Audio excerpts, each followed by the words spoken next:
नमस्कार, माँ शारदा शिक्षण संस्थान में आपका हार्दिक अभिनंदन एवं स्वागत है। तो आज का क्लास शुरुआत करते हैं, जिसमें हमको फुल स्टोरी जानना है, जिसका नाम है भारत से हम क्या सीखे, और जो आप लोग का चैप्टर 3 है। हमको पता है आप लोगों को कुछ समझ में नहीं आता होगा, कितनों भी आप लोग पढ़ लेते होंगे, लेकिन यह आप लोगों को चैप्टर ऐसा है कि समझ में नहीं आता होगा। चलिए आज दिखाते हैं आपको और समझाते हैं एकदम बढ़िया से। जो टॉपिक दिया है 10 टॉपिक दिया है, और 10 टॉपिक में आपके पूरे जितने भी इसमें का कॉन्सेप्ट है सारे क्लियर करने का दावा हम करते हैं। बाकी इस 10 कॉन्सेप्ट से ही क्वेश्चन बहुत सारा आ जाएगा, सारे समझ में आ जाएगा। वैसे ही आप लोगों को समझ में नहीं आता होगा, लेकिन हाँ हम प्रयास करेंगे कि आपको ये पूरा समझाने के लिए। चलिए ये 10 जो हैं आपको बहुत अच्छा से समझाते हैं, ठीक है, और हम लोग जानेंगे। देखिए सबसे पहले हम आपको बता दें कि इसके जो लेखक हैं वो फ्रेडरिक मैक्समुलर जी हैं। आप लोग नहीं देखे होंगे हमारे पिछला वीडियो, तो जाइए और वहाँ पे आप लोग देखिए, जिसमें आप लोगों को लेखक परिचय के बारे में सारा बताया गया है। चलिए हम लोग शुरू करते हैं। देखिए लेखक का है कि सर्वविध संपदा और प्राकृतिक सौंदर्य से परिपूर्ण जो देश है वह कौन सा है? भारत है। कौन सा है? भारत है। यानी फ्रेडरिक मैक्समुलर कहते हैं कि सर्वाधिक संपदा यानी सबसे अधिक संपदा और प्राकृतिक सौंदर्य, यानी जो प्राकृतिक रूप से सौंदर्य है, जहाँ पे पठार भी है, पहाड़ भी है, मैदानी क्षेत्र भी है, झरना भी है, नदी भी है, यानी सब कुछ सर्वसंपन्न बहुत ही सुंदर भारत है। और सबसे सुंदर प्राकृतिक सौंदर्य से परिपूर्ण जो देश है वह भारत है। देखिए भारत जो है ना बहुत बेहतर देश है। बस यहाँ के अगर कुछ लोग यह समझ जाएं कि सबसे प्यारा हमारा भारत है और जात पात ये सबसे हट जाएं, तो सच में सबसे सुंदर हमारा भारत देश ही कहलाएगा। चलिए आगे देखते हैं क्या कहते हैं। भूतल पर ही स्वर्ग की छटा निखरता है। लोग कामना करते होंगे कि मरने के बाद मुझे स्वर्ग मिलता है, लेकिन भारत एक ऐसा देश है जहाँ पे जीते जी लोग स्वर्ग घूमते हैं। आप चलिए कश्मीर या बहुत सारे ऐसी जगह है, हमारे बिहार है, बिहार में ही बहुत सारे ऐसे जगह है घूमने के लिए। चल रही है आप राजगीर, क्या बताएं कितने सुंदर झरनाएँ, कितनी अच्छी अच्छी जंगल, आप घूम के आइए तब बताइएगा कि हाँ कितनी सुंदर हमारा भारत है और सबसे सुंदर हमारा भारत।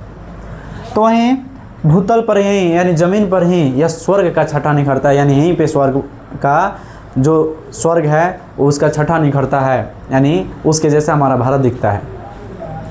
अब देखिए बहुत सारे हमारे लोग भारत घूमने आते हैं मुंबई जाते हैं, वहीं मुंबई, दिल्ली, पंजाब वगैरह घूम के चले जाते हैं।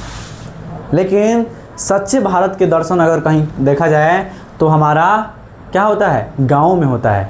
कहाँ में होता है? गाँव में होता है, ग्रामीण में बसता है, यानी गाँव में बसता है। असली भारत ग्रामीण में बसता है। यानी अगर कहा जाए कि भारत का असली दृश्य अगर देखना हो तो कहाँ जाइए? तो बिहार में। सबसे पहले गांव सुधारिए, गांव सुधारने से शहर सुधरेगा और शहर सुधारने से देश सुधरेगा। और जहाँ से कोई शुरुआत होती है वह गांव से होती है, क्योंकि गांव में सबसे पहले तो आप देखिए कि मेहनती लोग होते हैं, चाहे उनके पास पैसा हो चाहे ना हो, लेकिन प्रेम भावनाएं बहुत होती हैं। अगर आप गांव में कभी भूखे नहीं रह सकते हैं, शहर में आप भूखे मर जाइएगा, कोई पूछने वाला नहीं है, लेकिन गांव में अगर मरते हुए होइएगा ना तो यहाँ के लोग आपको खिला के ज़िंदा रखने का असमर्थ रखते हैं, चाहे उनके पास पैसा हो चाहे ना हो। हर एक घर में किसान होते हैं, सभी के पास कुछ ना कुछ खेत होते हैं।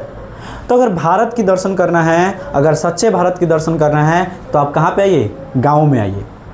गाँव आइएगा तो गाँव ही आपको बताएगा कि भारत क्या है। गाँव से सुंदर कुछ नहीं। शहर में क्या होता है? बड़ी बड़ी बिल्डिंगें होती है, चहल पहल और प्रदूषण से भरा होता है शहर, लेकिन गांव प्रदूषण मुक्त, प्राकृतिक सौंदर्य से परिपूर्ण और शुद्ध हवाएं, हर एक चीज़ आपको मिलता है। सरकार के प्रयास से आज हर एक गांव में बिजली की भी सुविधा हो गई है, और शायद गांव भी अब क्या हो रहा है? विकसित हो रहा है। तो सबसे अगर सच्चे दर्शन करना है, तो भारत का सच्चे दर्शन करना है तो आप बिहार में आइए। चलिए अगला देखते हैं। करे पुरातत्व विभाग के हेड, देखिए उस समय पुरातत्व विभाग जो था उसके हेड जो थे के कनिंघम थे। कौन थे? के कनिंघम थे। इसको ध्यान में दीजिएगा। जो उसके उस समय के पुरातत्व विभाग के जो हेड थे वह के कनिंघम थे।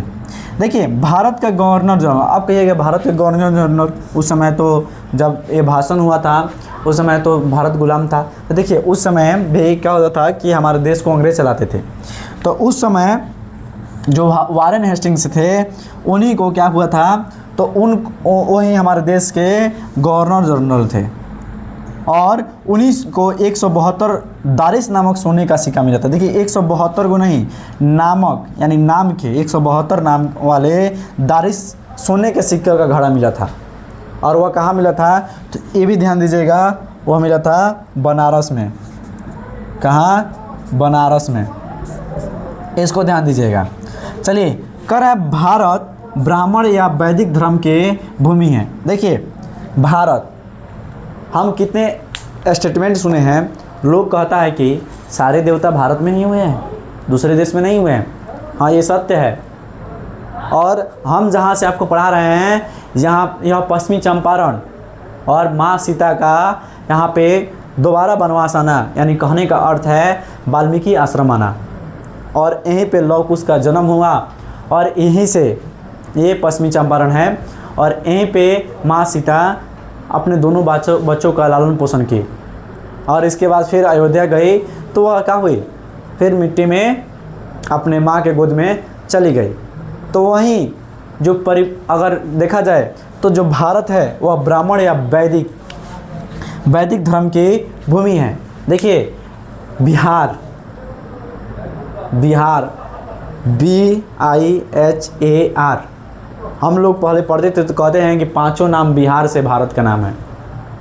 बिहार के पांचों जो लेटर होते हैं, अक्षर होते हैं, उससे भारत का नाम है। जैसे में B से भारत, I से इंडिया, H से हिंदुस्तान, A से आर्यावर्त और R से रेवाखंड।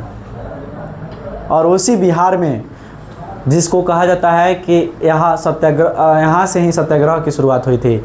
और यह एक ऐसा भूमि है जहाँ से बिहार, इसी चंपारण से बहुत सारे आज़ादी के लिए नेता निकले हैं, यहीं से अपना जो योगदान दिए हैं पश्चिमी चंपारण से ही शुरुआत किए हैं।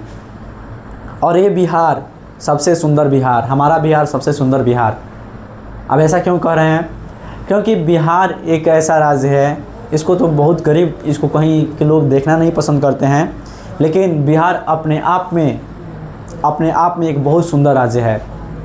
बस हमारा सोच वैसा होना चाहिए, ठीक है। और बिहार एक ऐसा जगह है जहाँ पे बक्सर में आकर सबसे पहला राम जी अपना पहला लड़ाई लड़े थे, और वो भी बिहार से ही शुरुआत किए थे, ये भी ध्यान दीजिए। और हम लोग भी बिहारी हैं, हम लोग का जीवन में सबसे पहला लड़ाई बिहार से ही शुरू होगा और बिहार से ही हम लोग आगे बढ़ेंगे। तो आप लोग इस बात को ध्यान दीजिए और आप लोग भी अपने लड़ाई में ऐसे ही लड़ते रहिए, क्योंकि आने वाला समय में आपका बोर्ड का एग्ज़ाम है।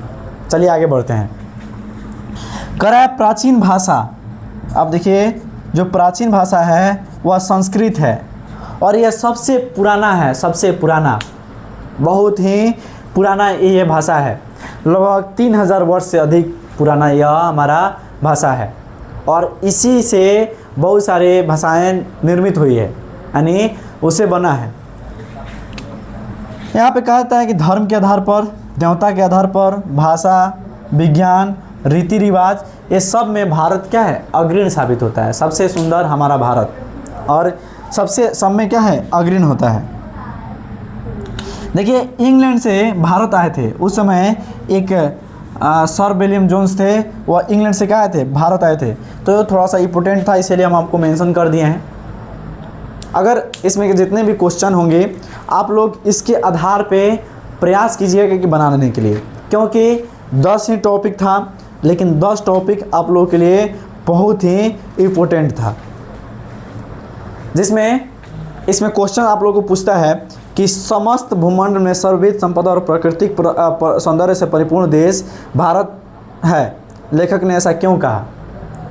तो कहिएगा कि सर्वविध संपदा और प्राकृतिक सौंदर्य से परिपूर्ण देश हमारा भारत है, और यह इसलिए है क्योंकि यहाँ पे हर एक चीज़ पाई जाती है। यहाँ पे पठार भी है, पहाड़ भी है, यहाँ ग्रामीण क्षेत्र से लेकर शहरी क्षेत्र तक है, मतलब हर एक चीज़ यहाँ पे पाई जाती है। यहाँ पे क्या पाता है, मैदानी क्षेत्र इतनी सुंदर है, जंगलें पाई जाती है, यानी सब कुछ यहाँ पे स्थित है। इसलिए प्राकृतिक क्या बोला जाएगा, सर्वोच्च संपदा और प्राकृतिक सौंदर्य से परिपूर्ण भारत है। समझ गए। ऐसे ही बहुत सारे क्वेश्चन है। लेखक की दृष्टि में सच्चे भारत के दर्शन कहाँ हो सकते हैं, तो आपको बताए हैं कि असली भारत ग्रामीण क्षेत्र में बसता है। तो कहिएगा कि लेखक की दृष्टि में सच्चे भारत के दर्शन ग्रामीण क्षेत्रों में हो सकते हैं, यानी गाँव में हो सकती है। चलिए आगे आपको क्वेश्चन आंसर कराएंगे अगला वीडियो में। तब तक इस वीडियो से विदा लेते हैं। प्रयास करेंगे कि जो 10 टॉपिक थे, इस 10 टॉपिक में आप लोग अच्छा से समझे होंगे। और पुनः आपको बता दें कि जितने भी टॉपिक हैं आप इसका स्क्रीनशॉट मार सकते हैं और इसके तहत आप लोग अच्छे से पढ़ाई कर सकते हैं। चलिए बहुत बहुत धन्यवाद हमारे वीडियो को देखने के लिए। ऐसे ही हमारे संस्था से जुड़े रहिए।